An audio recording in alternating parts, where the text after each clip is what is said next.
नमस्कार विद्यार्थियों, समाजशास्त्र द्वितीय वर्ष की कक्षा में आपका स्वागत है। आज हमारे अध्ययन की आज कक्षा का विषय है ग्रामीण नेतृत्व। नेतृत्व लीडरशिप सामाजिक संस्करण में एक अग्रणी स्थान होता है। समाज के सभी व्यक्ति अपने नेता का अनुसरण करते हैं। लीडरशिप सामाजिक संगठन की एक प्रमुख इकाई के रूप में जाना जाता है। नेतृत्व की आवश्यकता मनुष्य को जीवन के हर क्षेत्र में होती है, क्योंकि नेतृत्व क्या करता है, एक कुशल मार्गदर्शन और नियंत्रित करता है व्यक्ति को। क्योंकि सामाजिक व्यवस्था में मार्गदर्शन और नियंत्रण का कार्य भी जरूरी है, और इस कार्य को जो करता है मार्गदर्शन और नियंत्रण को, उसे नेता और नेता की प्रक्रिया को, जिस प्रक्रिया के तहत नेता जो प्रक्रिया करता है उसको लीडरशिप नेतृत्व कहते हैं। किसी भी व्यक्ति का सामाजिक संस्करण सोशल स्ट्रेटिफिकेशन में उच्च स्थान इसके द्वारा मिलता है। नेतृत्व वास्तव में समाजशास्त्र, राजनीति शास्त्र, मनोविज्ञान विषय में एक अध्ययन का प्रमुख विषय है। विभिन्न क्षेत्रों में, राजनीति में, खेल, व्यापार, कला, विज्ञान, सभी में व्यक्ति अपनी श्रेष्ठता का प्रदर्शित करने के लिए निर्देशन करता है। व्यक्ति के जो भी क्रिया प्रतिमान हैं उसमें नेतृत्व का कहीं ना कहीं पुट रहता है। WGH सपोर्ट ने कहा है, जो कोई भी दूसरों के लिए एक आदर्श का काम करता है, मूलतः वो एक नेता कहलाता है। Anyone who act as a model to other is often called a leader. पिगोट्स ने कहा है, नेतृत्व व्यक्तिगत पर्यावरण की परिस्थिति का वर्णन करने के लिए एक समान विचारधारा है। जब एक व्यक्तित्व पर्यावरण में इस प्रकार स्थित हो कि उसकी इच्छा, संवेदनाएं, अंतर्दृष्टि एक सामान्य कारण का अनुगमन करने के अंतर्गत दूसरों को नियंत्रित करती है। Leadership a concept applied to personal environment in relation to describe the situation when a individual personality is so placed in the environment that his will, feeling and insight direct and control other in pursuit of a common cause. सीमेन और Morris ने भी कहा, नेतृत्व एक अस्थायी रूप से मानने योग्य परिभाषा, उसके प्रभाव के कार्य और जो उन व्यक्तियों को अनुरूप दिशा में प्रभावित करते हैं। One tentative adoptable definition of leadership emphasizes in influence aspect which influence other person in shared direction. OT नेतृत्व किसी लक्ष्य की प्राप्ति जिसे वे चाहते हैं सहयोग करने के लिए लोगों को प्रभावित करने की एक क्रिया है। Leadership is activity of influence people to cooperate to same goal which they come to find desirable. ये अलग अलग है परिभाषाएं।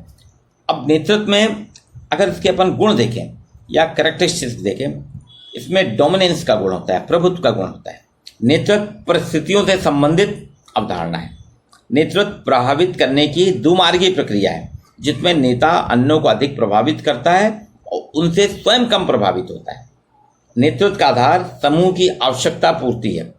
इसका एक विशिष्ट उद्देश्य होता है, इसमें श्रेष्ठता का बोध होता है।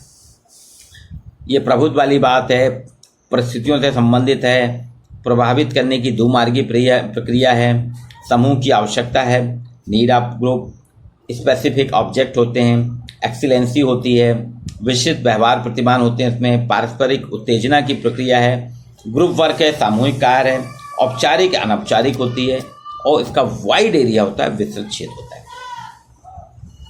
अब इसके लक्षण जो हैं, कुछ लोगों ने कहा है इसके लक्षण, टेट, बोगार्ड, पैट्रिस, टर्मन, कोफिन ने लक्षण, शारीरिक लक्षण एक नेता के लिए।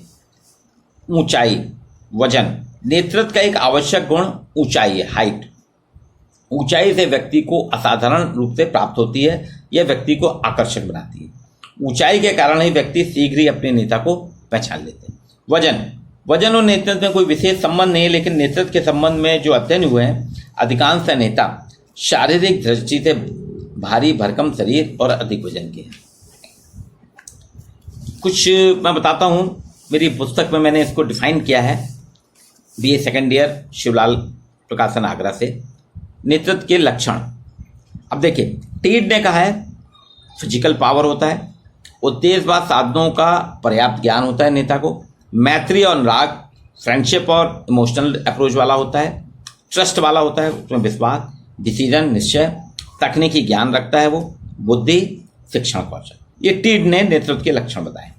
बोगार्ट्स ने कहा नेतृत्व में अवेयरनेस होती है, चेतना होती है, फ्रेंडशिप, मित्रता, उत्साह, सहानुभूति, ट्रस्ट वर्दी, विश्वसनीयता, धैर्य, पेशेंट, यथार्थता। पैट्रिस कहते हैं शारीरिक पराक्रम, फिजिकल स्ट्रेंथ, बुद्धि, नॉलेज, अवलंबन, हेल्पफुल, आकर्षक, अट्रैक्टिव पर्सनालिटी वाला होना चाहिए, सामाजिकता, सोशलिटी होनी चाहिए। टर्बन कहते हैं एक नेतृत्व को करेजियस होना चाहिए, साहसी, पार्शियल इमोशनल होना चाहिए, कम भावुक, बहुत जल्दी भावुक नहीं हो जाए जनता से, स्वार्थी होना चाहिए, सेल्फिश, सहानुभूति, सिंपैथी, आकर्षक, अट्रैक्टिव पर्सनालिटी। कोफिन ने कुछ और अलग बताई हैं कि नेतृत्व में बौद्धिक योग्यता, नैतिकता, मॉरलिटी होनी चाहिए, कल्पना शक्ति होना चाहिए, आत्मनिर्भरता होना चाहिए, सामाजिकता होनी चाहिए, एक्टिव, क्रियाशील होना चाहिए, सेल्फ कंट्रोल, संयमी होना चाहिए, शक्ति एवं निर्णय लेने की क्षमता वाला, पावर एंड डिसीजन मेकर होना चाहिए, संबंध स्थापित करने में सक्षम यानी कैपेबिलिटी ऑफ एस्टेब्लिशिंग रिलेशन, क्रियाशील नागरिक, एक एक्टिव सिटीजन होना चाहिए। ये कुछ खास उनकी है लक्षण, मतलब ये लक्षण हम नेताओं में देखते हैं। अब इसका वर्गीकरण अलग अलग प्रकार से हुआ नेताओं का।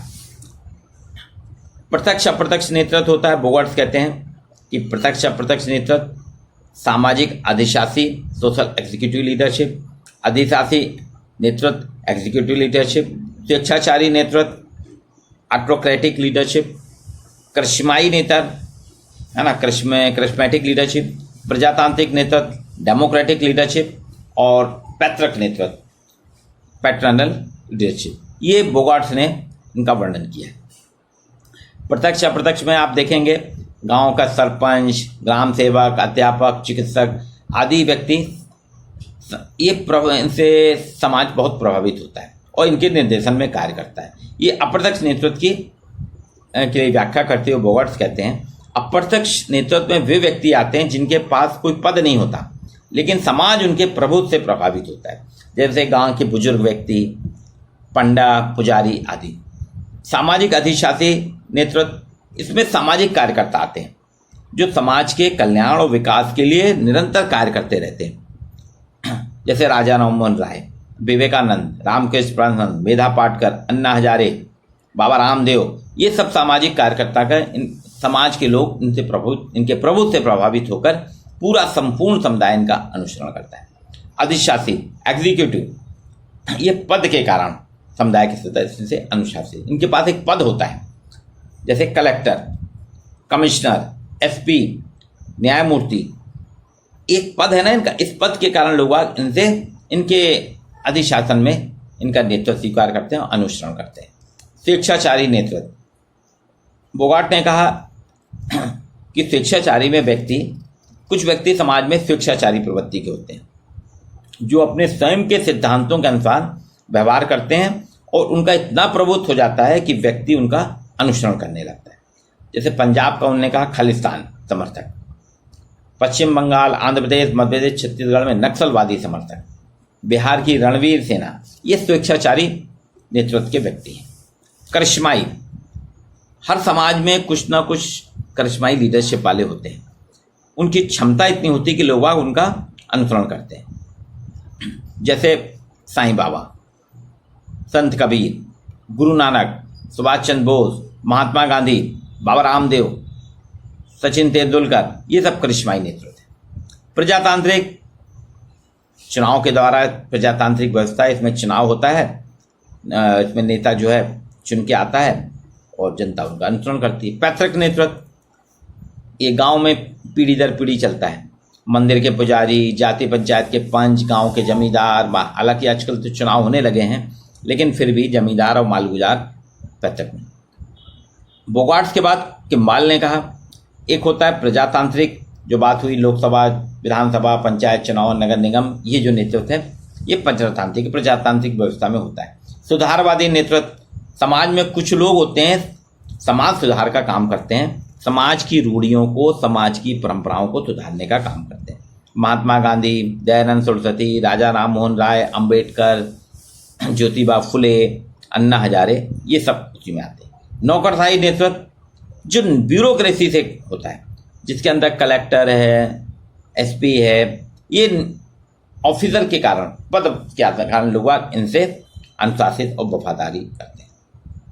राजनीतिक दलों के द्वारा जो है, जैसे कांग्रेस आई, भारतीय जनता पार्टी, समाजवादी पार्टी, आप पार्टी, ये सब राजनीतिक नेतृत्व हैं। ये सब नरेंद्र मोदी, शिवराज सिंह चौहान, योगीनाथ जी, मायावती, ये सारे, राहुल गांधी, ये राजनीतिक नेतृत्व। आंदोलक नेतृत्व, एजिटेटर लीडरशिप, यहाँ कह रहे हैं कुछ व्यक्ति कट्टर सुधारवादी विचारों वाले होते हैं, ये अपने मूल सिद्धांत लागू कराना चाहते हैं, इसलिए उनको ये हिंसा का भी प्रयोग करते हैं।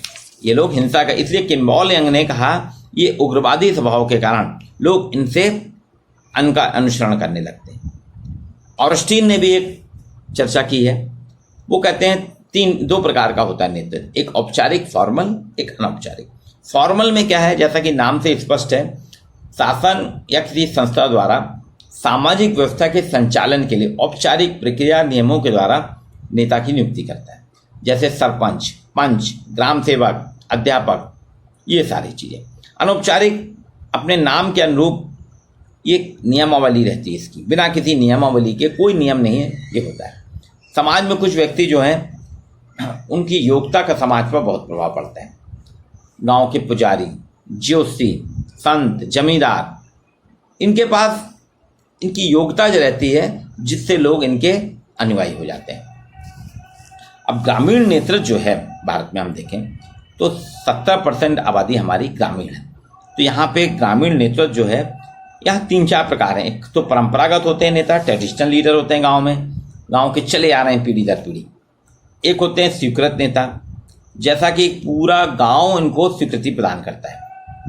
अब स्वीकृत में भी 2 प्रकार हैं, एक सक्रिय होते हैं, एक निष्क्रिय होते हैं। तो गांव के नेता को परंपरागत नेता और वर्तमान नेता 2 में हम बांटे। परंपरागत नेता में एक स्वीकृत होता है, एक अस्वीकृत होता है। फिर स्वीकृत नेता में भी स्वीकृत नेता और अस्वीकृत नेता, ये इनएक्टिव, ये अलग अलग प्रकार से हैं। तो वास्तव में गांव में स्वीकृत नेता तो जो है, जो कि पूरा समुदाय द्वारा स्वीकृत है, समाज उसको मानता है। अस्वीकृत वो हैं जो जिनको ग्रामीण समुदाय स्वीकृति नहीं देता, ग्रामवासी अपने निर्णय नहीं मानते, लेकिन अपनी ताकत के बल पर ये नेतागिरी करते हैं, पैसे वाले हैं, रॉ, अपनी ताकत और शक्ति के बल पे ये अस्वीकृत नेता है। आपने भी देखा होगा विकास दुबे, जिसने 8 पुलिसकर्मियों का मर्डर किया है। विकास दुबे वो अस्वीकृत नेता है, अपनी दादागिरी, अपने ताकत के बल पे वो कानपुर के आसपास के देहात इलाके में नेतागिरी कर रहा है। वर्तमान नेता ये ग्राम विकास का काम में जुड़े होते हैं, जैसे तहसीलदार, बीडीओ, बिजली कर्मी, पोस्टमैन, अब तो पोस्टमैन कम हो गए, ये होते हैं आपके वर्तमान नेता। तो अलग अलग प्रकार से गांव में एक जातिगत नेता भी होते हैं, जाति के आधार पे। तो इनका एक विश्लेषण देखते हैं। एक कंसल्टेंट लीडर होते हैं गांव में, जो सामाजिक समस्याएं, कृषि समस्याएं, वैवाहिक आयोजन, राजनीतिक मुकदमों आदि का निर्णय करते हैं। जातिगत नेता कास्ट आदि, हर जाति के अपने नेता होते हैं। धार्मिक नेता पुजारी, मुल्ला, मौलवी, संत, ये होते हैं। निर्वाचित जो चुनाव के द्वारा निर्वाचित होते हैं, और संस्थागत जो संस्था के माध्यम से चुन के आते हैं। ये इनका काम होता है समूह का प्रतिनिधित्व करना, मध्यस्थता करना, नीति निर्धारण करना और विशेषज्ञ के रूप में अपनी सेवाएं देना। ये ग्रामीण नीति।